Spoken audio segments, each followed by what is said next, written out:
सोलापूर जिल्ह्यात डीजेवर बंदी घालण्यात आलेली आहे. डीजे शिवाय मिरवणूक काढावी लागणार आहे. कायद्याचं उल्लंघन केल्यास कारवाई होणार आहे. डीजे बंदीवर पोलीस आयुक्तांनी स्पष्ट आदेश दिलेत.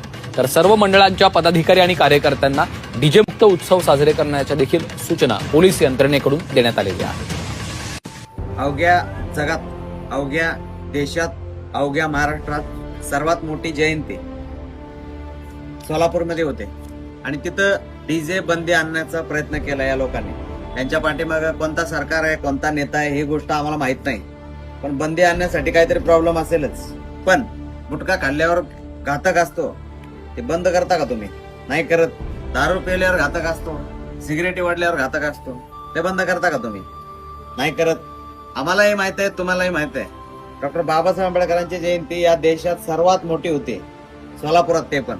आणि तुम्ही तिथं बंदी घालताय आणि जे लावतील त्यांच्यावर कायदेशीर कारवाई करायचं सांगताय तुम्ही. पण हे जे दारूच्या आणि गुटख्याचा ह्या गोष्टी तुम्ही बंद करू शकता का, हा प्रश्न आहे आंबेडकरवाद्यांचा.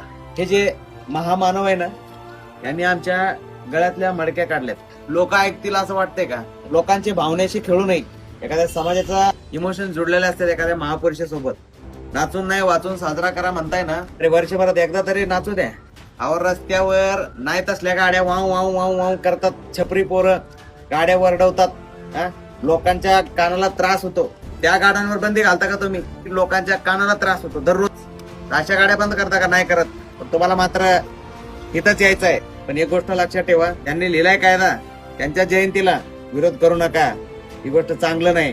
पण कुठे ना कुठे भावना दुखतात, त्या गोष्टी ध्यानात घ्या. वातावरण तापू नका.